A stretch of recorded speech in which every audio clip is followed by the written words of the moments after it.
ပင်လယ်ကမ်းခြေရှိတာချင်းအတူတူတဲတွေရှိတာချင်းအတူတူကဘာလဲခီးသွားတွေကိုဘလို့ဆွဲဆောင်မှုမျိုးနဲ့ဘလို့ဖန်တီးမှုမျိုးနဲ့ဆွဲဆောင်ထားတယ်လဲဆိုတာကိုဒီဗီဒီယိုမှာမြင်တွေ့ရမှာဖြစ်ပါတယ်။ကိုရီးယားနိုင်ငံဘူဆန်မြို့မှာရှိတဲ့ဟဲဝန်နယ်ကမ်းခြေကိုရောက်နေတာဖြစ်ပါတယ်။ကမ်းခြေမှာဒီနေ့အရန်မိုက်တဲ့တဲပပူရုပ်ထုပြပွဲရှိပါတယ်။ဒီနေ့ကဖုံးပွဲနေ့မို့လို့ကျွန်တော်အလောက်ကတိတ်တိတ်ပြီးချင်ပါပဲတစီနဲ့အမြန်သွားပြီးတော့ဗီဒီယိုရိုက်ခဲ့ပါတယ်။ကိုရီးယားမှာဟဲဝန်နယ်ကမ်းခြေဆိုတာနာမည်အရန်ကြီးတဲ့ကမ်းခြေတစ်ခုပါ။ဒါပေမဲ့ဒီကမ်းခြေဟာတဘာဝအတိုင်းဖြစ်ပေါ်တဲ့ကမ်းခြေမဟုတ်ပါဘူး။လူတွေပြုပြင်ဖန်တီးပြုလုပ်ထားတဲ့ကမ်းခြေတစ်ခုဖြစ်ပါတယ်။ကမ်းခြေချင်းရှင်းမယ်ဆိုရင်တော့ကျွန်တော်တို့ရဲ့မြန်မာနိုင်ငံကတဘာဝကျပြီးတော့အရန်ကိုလှပတဲ့ကမ်းခြေတစ်ခုပါ။ကျွန်တော်တို့ရဲ့နိုင်ငံမှာတော့အုံးမင်းနေကြောက်ဆောင်နေဆိုတာတဘာဝအတိုင်းရှိနေတာပါ။ဒီကမ်းခြေမှာတော့ဘာမှမရှိပါဘူး။ပင်လယ်ကမ်းခြေတက်ပါပဲ။ဒါပေမဲ့ကိုရီးယားမှာလာရောက်လည်ပတ်သူတွေကိုစိတ်ထဲမှာဘယ်တော့မှယိုးမသွားအောင်တနေ့ပြီးတနေ့တစ်မျိုး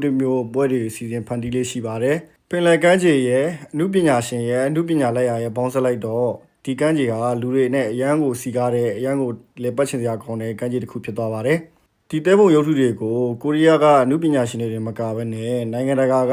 အမှုပညာရှင်တွေကပါပူးပေါင်းပြီးတော့ဖန်တီးပြုလုပ်ထားတာဖြစ်ပါတယ်။တဲပုံရုပ်ထုတစ်ခုကိုအမှုပညာရှင်တဦးကပြုလုပ်ထားတာပါ။တဲပုံတွေအများကြီးပဲဆိုတော့အမှုပညာရှင်ပေါင်းများစွာပါဝင်ပါတယ်။အမှုပညာအမြင်မရှိတဲ့သူတွေအတွက်ကတော့တဲပုံဟာတဲပုံပါပဲ။ကမ်းခြေဟာကမ်းခြေပဲဖြစ်နေမှာပါပဲ။နုပညာရှင်တွေဆိုတာနိုင်ငံကိုအလားဆင်တဲ့နေရာမှာတထောင်နေရာကပါဝင်နေကြတဲ့သူတွေဖြစ်ပါတယ်ကျွန်တော်တို့နိုင်ငံမှာလည်းဒီလိုအနုပညာရှင်ပေါင်းများစွာရှိနေပါတယ်ရှိနေတဲ့နုပညာရှင်တွေကိုနိုင်ငံရဲ့အစိုးရကနေပြီးတော့ support ပေးပြီးတော့ဒီလိုနိုင်ငံရဲ့အလားဆင်တဲ့နေရာမှာအကျိုးရှိအသုံးချနိုင်ရင်အရန်ကိုကောင်းပါတယ်ကမ္ဘာလဲခီးသွားတွေကိုလည်းဒီလိုမျိုးဆွဲဆောင်မှုမျိုးပေးနိုင်ပါတယ်ကမ္ဘာလဲခီးသွားအများပြားဝင်ရောက်လည်ပတ်ခြင်းကကျွန်တော်တို့နိုင်ငံရဲ့အလားပါတရားတွေကိုကဘာကပို့ပြီးတော့တည်မြဲစေပြီးတော့ကျွန်တော်တို့နိုင်ငံရဲ့နိုင်ငံခြားဝင်ငွေတွေကိုလည်းပို့ပြီးရရှိစေမှာဖြစ်ပါတယ်ကျွန်တော်တို့နိုင်ငံဟာပင်ကိုရေမြေတောတောင်တဘာဝကိုကအရန်ကိုလှပနေပြီးတော့ဒီလိုသာအမှုပညာရှင်တွေနဲ့ပေါင်းဆက်ခဲ့ရင်ကမ္ဘာအလှဆုံးနိုင်ငံတစ်ခုဖြစ်ရှိလာမှာဖြစ်ပြီးတော့ဘယ်နိုင်ငံမှလိုက်မမီနိုင်တဲ့အလှတရားတွေရှိလာပြီးတော့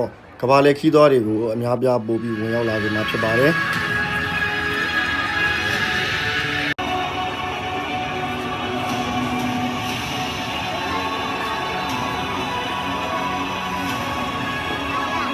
ဒီတဲပုံရုပ်ထုတွေကိုကိုရီးယားနိုင်ငံရဲ့ရိုးရာယဉ်ကျေးမှုပုံစံတွေကတုံးရုပ်ပြောင်ပုံစံတွေဇကားတွေကဇက်ဝင်ကအချို့ကိုလည်းပုံဖော်ထားပြီးတော့